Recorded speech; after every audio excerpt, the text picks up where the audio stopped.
It started with a lie, a small one.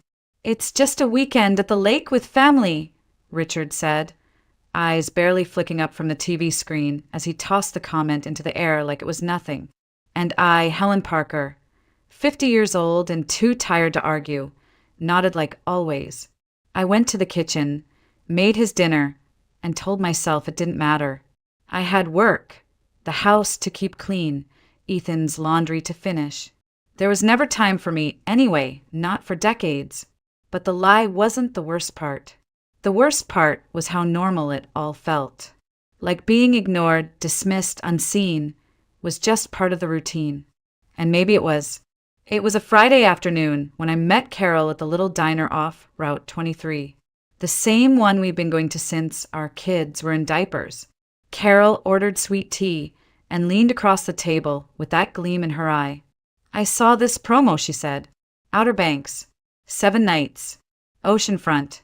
Half price for early bookings." I smiled politely like I always did. She kept talking about sunsets, sand between toes, and waking up to the sound of waves. I stirred my coffee. "You remember how we used to dream about seeing the ocean?" she asked. I did. I remembered it painfully well. We were both 7. We'd watched some travel special on her parents' old box TV. Endless blue waves, seagulls, boardwalks. I swore to myself then and there, I'd stand on that shore one day. I'd breathe that salty air and let it change me. But then life happened. I met Richard, got pregnant with Ethan, got promoted at the bank.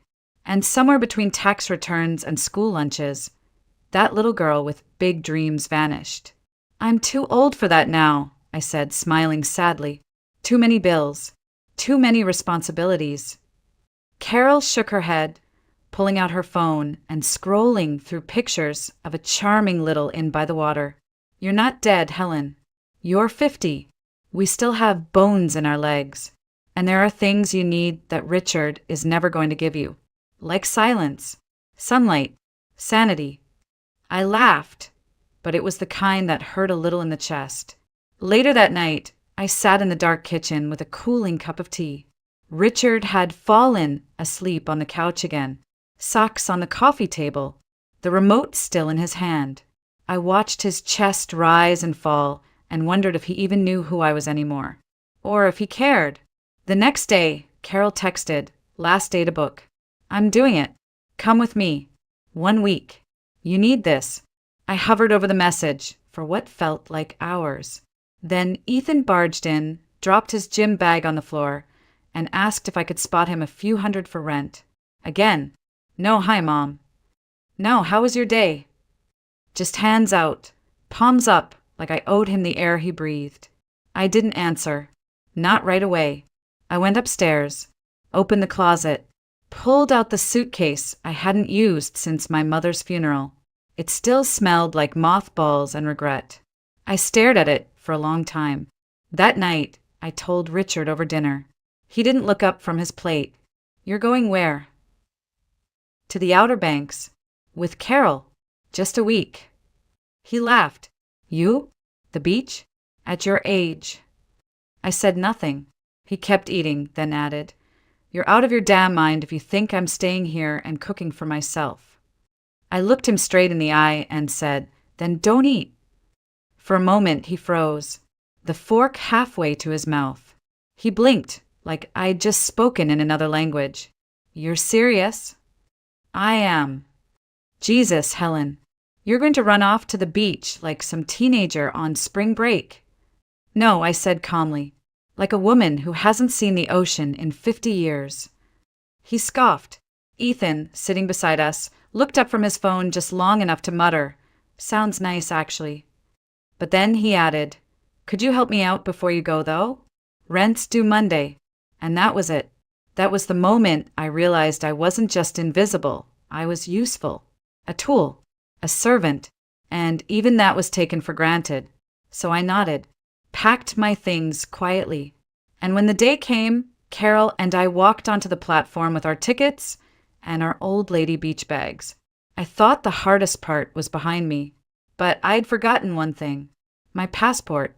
And that mistake changed everything. We were already on the platform when I realized it. My heart stopped. I dug through my tote bag once, twice, then dumped the entire contents onto the bench. Lip balm, tissues, my wallet, my phone. No passport, no ID, nothing that would let me check in at the hotel or board the train. I left it, I whispered. At home, in the nightstand drawer. Carol looked at her watch. You've got maybe 30 minutes. Go, run. I didn't even answer. I just ran. The streets of Columbus blurred as I pushed past people, the morning air slapping against my cheeks. My legs hadn't moved that fast in years, but adrenaline will do strange things to a woman running from her own life. I didn't even notice the pain in my knees or the tightness in my chest. I just kept going. When I reached the house, it was quiet. Richard's truck was gone. I fumbled with the key, flew through the door, sprinted up the stairs. The drawer was half open as if mocking me. My passport sat right there, smug and flat and infuriating. I grabbed it, and then I heard the voice. Not in my head, not a memory. A real, living voice coming from our bedroom. Richard's voice. At first, I thought he'd come back and left the TV on. But then I heard it again, clearer this time. Kitten, I'm all yours for the next 2 weeks. My chicken flew the coop, finally. He laughed.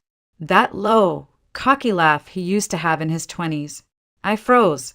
She left this morning, he continued, voice thick with smugness. Dragged her old suitcase behind her like she's going to find herself on a beach somewhere. Makes things easier for us, huh? Us. I couldn't move. Couldn't breathe. The words, my chicken, circled in my head like a wasp. That's what he called me. That's what I'd been reduced to. A joke. A dumb bird who didn't know what was happening right under her nose. I heard the woman's voice on the other end of the line. Too muffled to make out the words, but her laugh was clear. Younger, brighter. I imagined her with salon-styled hair and smooth skin, wearing the kind of perfume I stopped affording years ago. I know, baby, Richard said, still chuckling.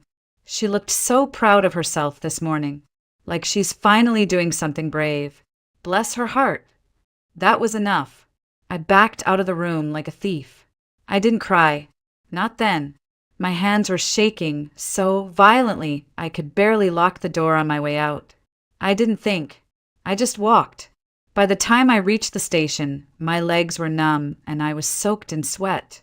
Carol spotted me from the platform and ran to meet me. Did you get it? She asked, clutching my arm. You look like you saw a ghost. I got it, I said, holding up the passport. She narrowed her eyes. You sure that's all you saw?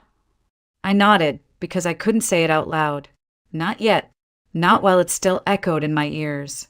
My chicken flew the coop. The train pulled in. We boarded in silence.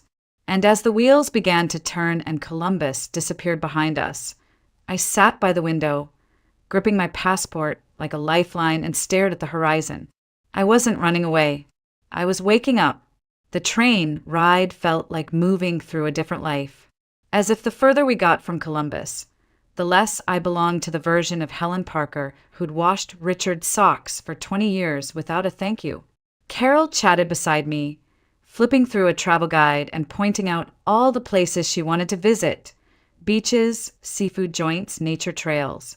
I nodded along, but my mind was still in that bedroom with that voice on the phone. We arrived in the Outer Banks just before sunset. The ocean was already whispering in the distance, a low rumble like it had been waiting all this time for me to come home.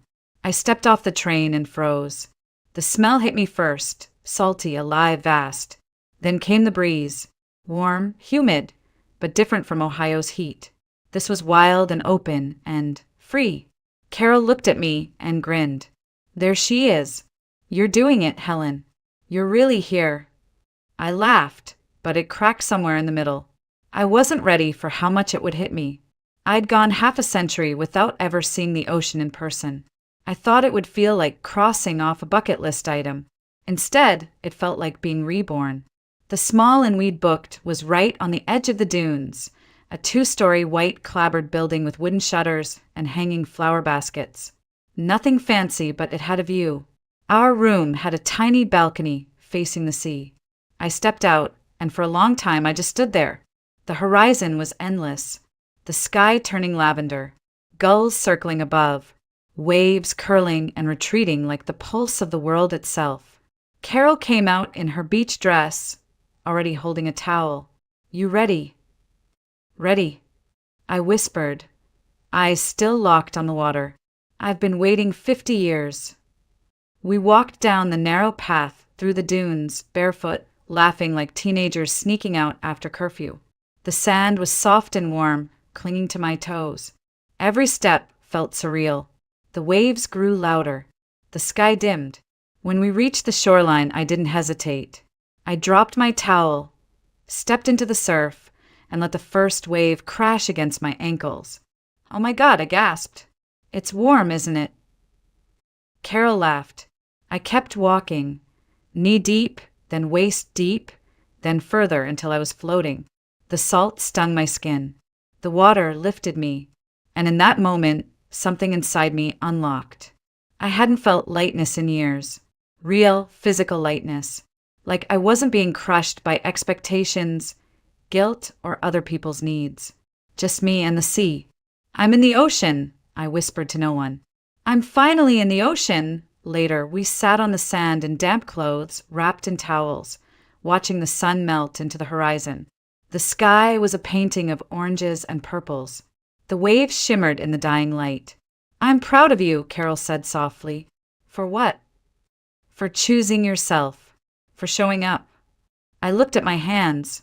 The same hands that had scrubbed floors and packed lunches and folded laundry. I barely recognized them now. They trembled less. They held warmth. Back at the inn, I stepped onto the balcony again. The moon had risen. The sea glowed silver under its light. That's when I saw him on the neighboring balcony. A man about my age, reading a book. Hair silvered at the temples. Button-down shirt rolled at the sleeves. He looked up and caught me staring. "Beautiful, isn't it?" he said, nodding toward the ocean. "Breathtaking," I replied, caught off guard by how natural my voice sounded. He smiled. "First time." I nodded. He closed his book and leaned on the railing. "Thomas Bailey. Here solo. My wife passed a few years back. I come out here to feel human again." "Helen Parker," I said. "Also solo. Well, sort of. I'm here with a friend. Trying to remember who I used to be." Thomas tilted his head and studied me for a moment, not in a way that made me shrink, but in a way that made me feel seen. "Well," he said gently, "welcome back." And for the first time in a very long time, I believed someone meant it. The days that followed moved like water. Smooth, sunlit, and full of strange stillness. Each morning, I'd wake to the hush of waves brushing the shore, and for a brief, disoriented moment, I'd forget I wasn't home. Then I'd remember I wasn't home. I was somewhere better. Carol made it her personal mission to fill every hour with adventure. We went on boat tours, explored art galleries, and ate shrimp tacos from a food truck that parked right along the beach.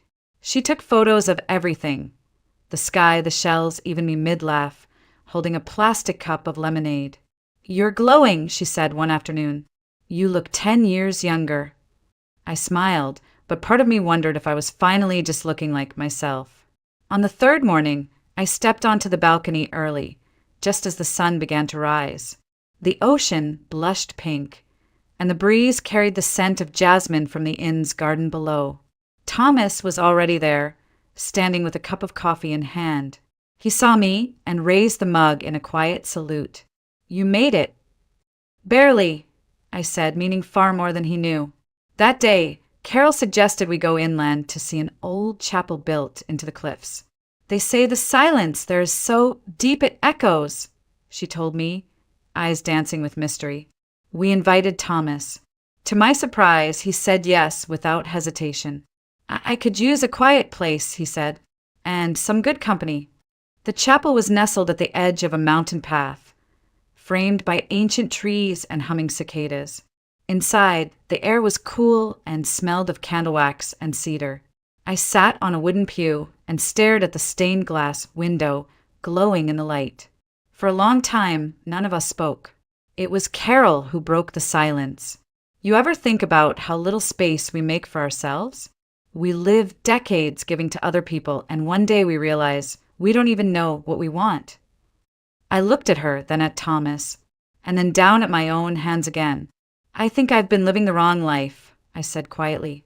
One someone else picked for me, and I just wore it like a second skin. Thomas turned to me, his eyes calm. Then maybe it's time you take it off. The words stayed with me as we drove to the waterfall afterward. It was only 15 feet tall, but the roar of it made it feel enormous. We all kicked off our shoes and waded into the shallow pool at its base. The water was cold and shocking, and I screamed when it hit my skin. Carol laughed like a child. Thomas reached for my hand. Come on, just a little deeper. I didn't even think. I followed. We stood waist deep under the fall, water pounding on our heads, and I felt years rinsing off me. Years of waiting, of silencing myself, of being small. They fell away in droplets and splashes. I feel like I'm being baptized, I said, breathless. You are, Carol grinned. Welcome to your new life. That night, we had dinner at a seafood shack lit by string lights and moonlight. Carol chatted up the local musician while Thomas and I shared a basket of grilled oysters. Tell me something real, I said to him over dessert. He leaned back, thoughtful. I used to be scared of silence. After my wife passed, it was the thing that hurt the most. Coming home to nothing. Now I think it's where I hear myself best. I stared at him. He wasn't trying to impress me. He wasn't asking for anything. He was simply present. Afterward, walking back to the inn, our hands brushed. Not on purpose. Not exactly. Neither of us pulled away. Upstairs, Carol gave me a look when I walked in. So, she said slowly, you and Thomas? We talked, I said. That's all. But even as I said it, my cheeks warmed. And when I lay in bed that night, the ceiling fan spinning above me, I felt something in my chest I hadn't in years. Hope. Not for someone else to rescue me, but that maybe, just maybe, I could rescue myself. The morning after the waterfall, I woke up before the sun. The room was quiet, filled with the soft rustle of Carol breathing in her sleep. I slipped out of bed, wrapped myself in a thin sweater, and walked barefoot to the balcony. The sky was barely light, but the sea was already awake, rolling gently like it had no interest in drama, only rhythm. Peace. Thomas stepped out onto his own balcony a few minutes later, holding 2 cups of coffee. I brought an extra, he called softly. I walked over to the railing. You always this prepared.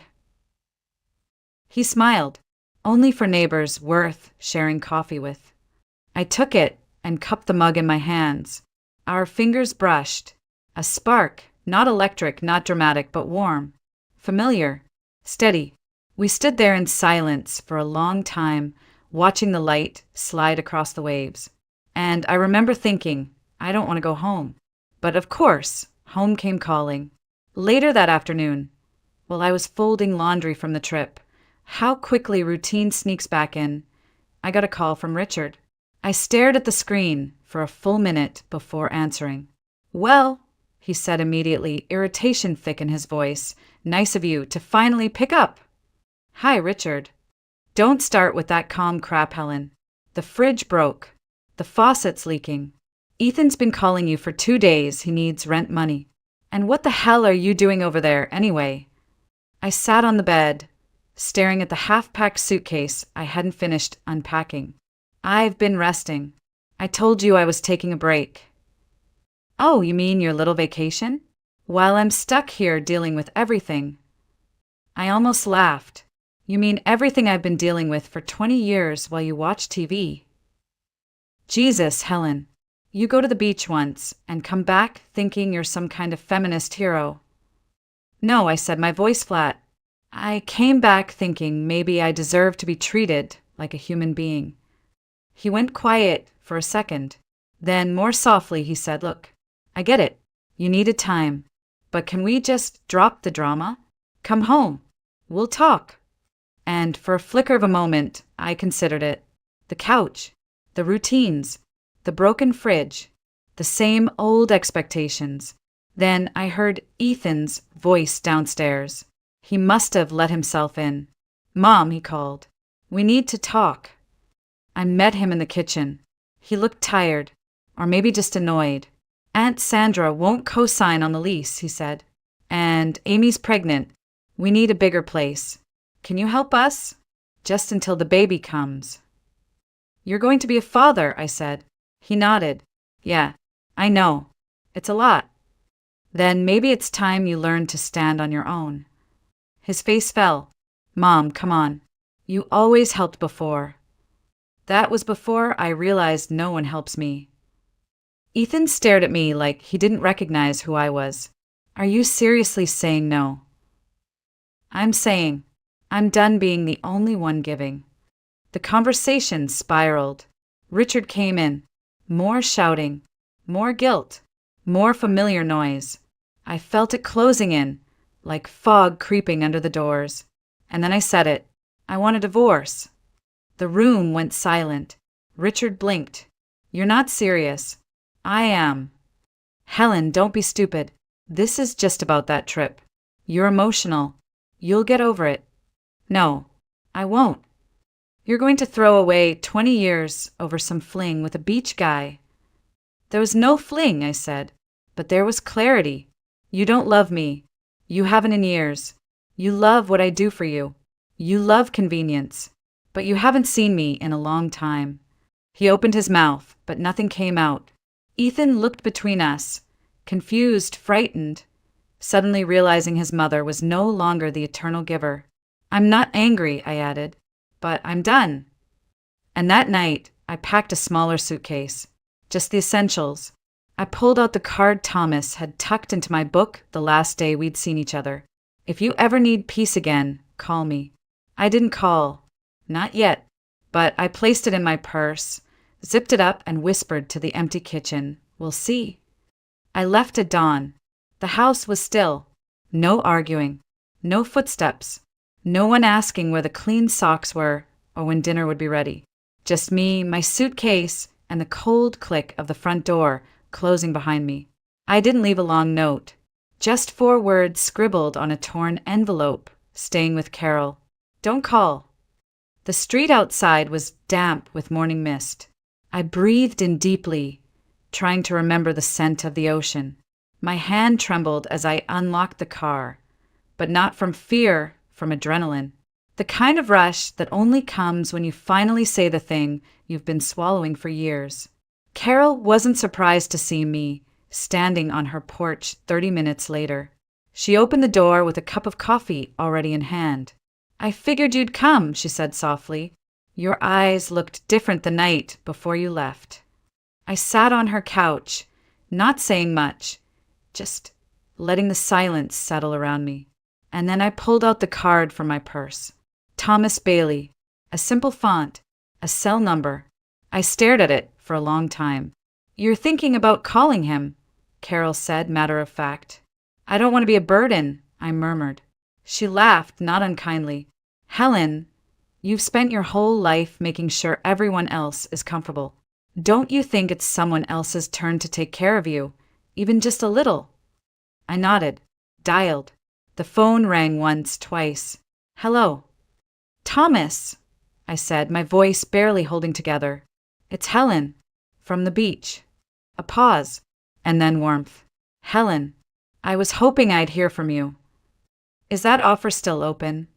I asked, my voice smaller than I meant it to be. "About peace and space." "Always," he said. "You want to come now?" I did. God, I did. 3 hours later, I was on the train again, this time heading south. A single ticket, no round trip. The ride felt different this time.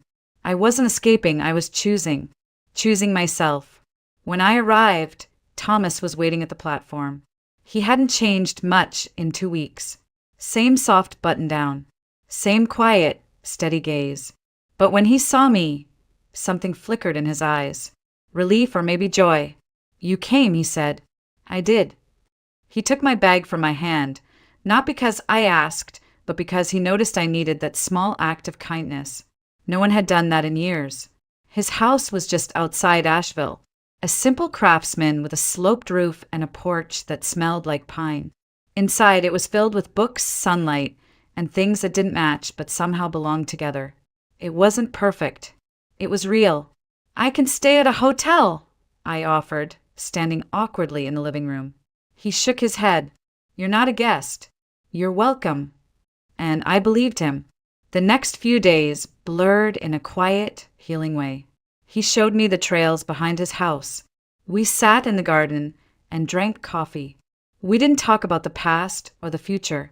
We just existed in the now. He never asked what had finally made me leave. He didn't have to. He saw it in my eyes, in the way I exhaled every time I stepped outside, like I'd been holding my breath for 20 years. One evening, as the sun set behind the trees, he made dinner: grilled salmon, roasted vegetables, a glass of chilled white wine. I hadn't had anyone cook for me since. I couldn't even remember. We sat on the porch afterward, watching the fireflies. "I'm not good at this," I said suddenly. "At what?" "Being taken care of." Thomas smiled. "Good thing I'm not trying to take care of you. Just be with you." And it was in that moment I realized something. For the first time in my adult life, I wasn't waiting for the other shoe to drop. I wasn't managing emotions, anticipating explosions, or preparing apologies. I was just sitting beside someone who saw me. Not as a wife, not as a mother, not as a servant, just me. And I wasn't afraid. 6 months later, I stood barefoot on the back deck of a modest beach cottage in the Outer Banks. The sun had just crested the horizon, painting the water in shades of gold and rose. The breeze lifted my hair. My coffee was hot in my hands. And inside, I could hear Thomas humming as he made breakfast, off-key but soft. Familiar. The divorce had gone through with less drama than I expected.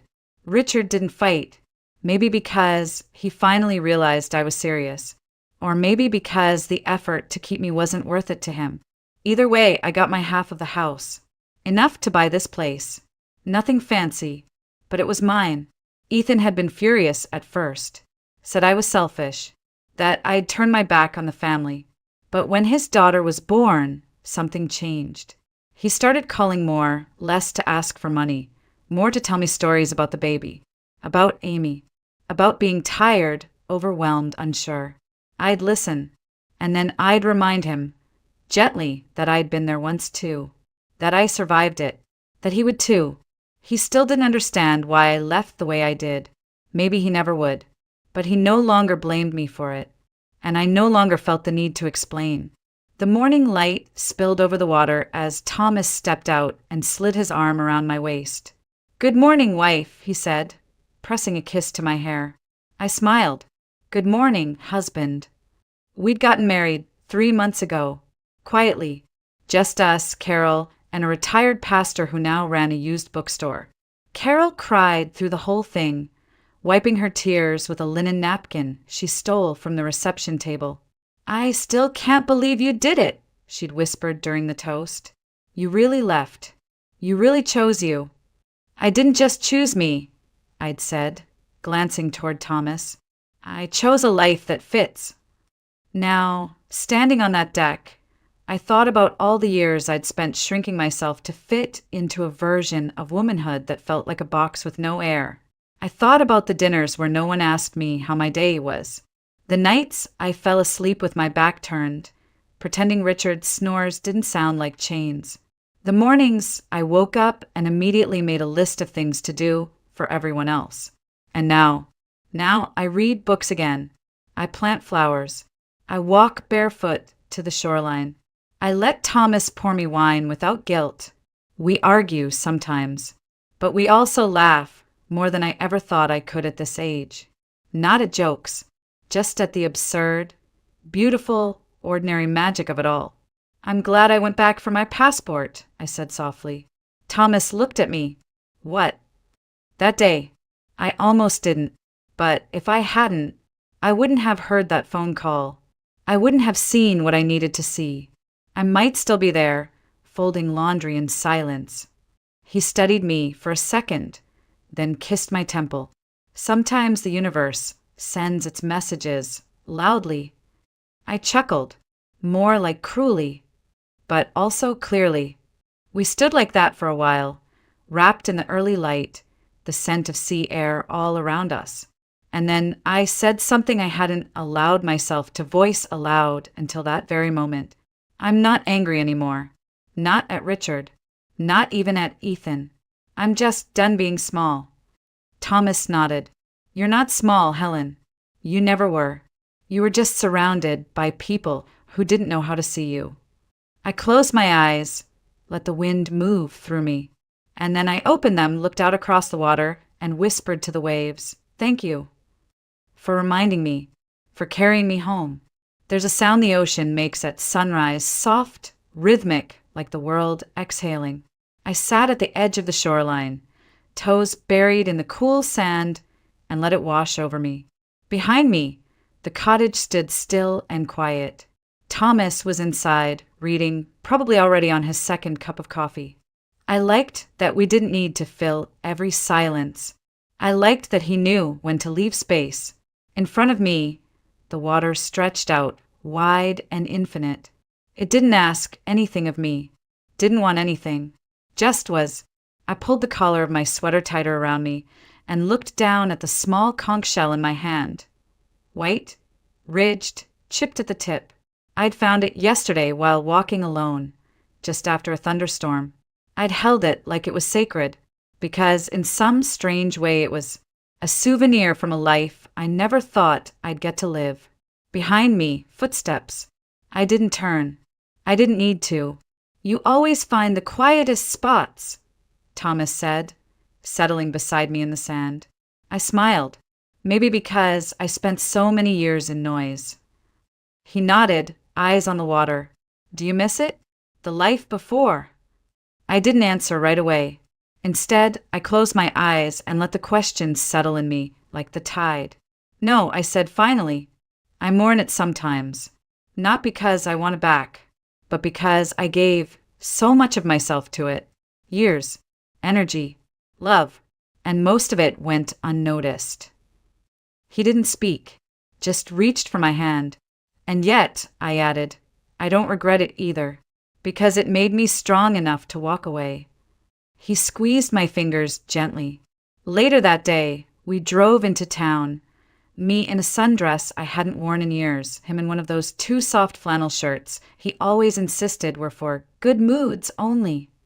We bought peaches from a roadside stand, picked up fresh bread, and at the pier, we watched a couple in their 20s arguing over which ice cream flavor to split. I smiled and thought they'll learn. Back home, I sat on the porch with Carol. She'd come to visit for the weekend. Her reward to herself after finishing a brutal school year of teaching 7th graders. You know, she said, sipping white wine, you look so different now. I raised an eyebrow. Older. She laughed. No, free. I looked out at the ocean, then back at her. It's not just the beach. I know, she said. It's you. You finally let yourself exist. We sat in companionable silence for a while, the wind picking up, the scent of salt thick in the air. The kind of silence that only comes between two people who've seen each other's worst days and stayed anyway. Carol reached into her bag and pulled out an old photo. Us, age 7, sitting on her front porch, legs dangling, popsicles melting in our hands. You said that day, she whispered, that one day we'd live by the ocean. I stared at the photo, then up at the real waves crashing just beyond the dune. And here we are. She smiled, misty-eyed. I'm proud of you. I felt it again, that odd ache behind my ribs. The one that had once been loneliness, but now felt like something else. Peace.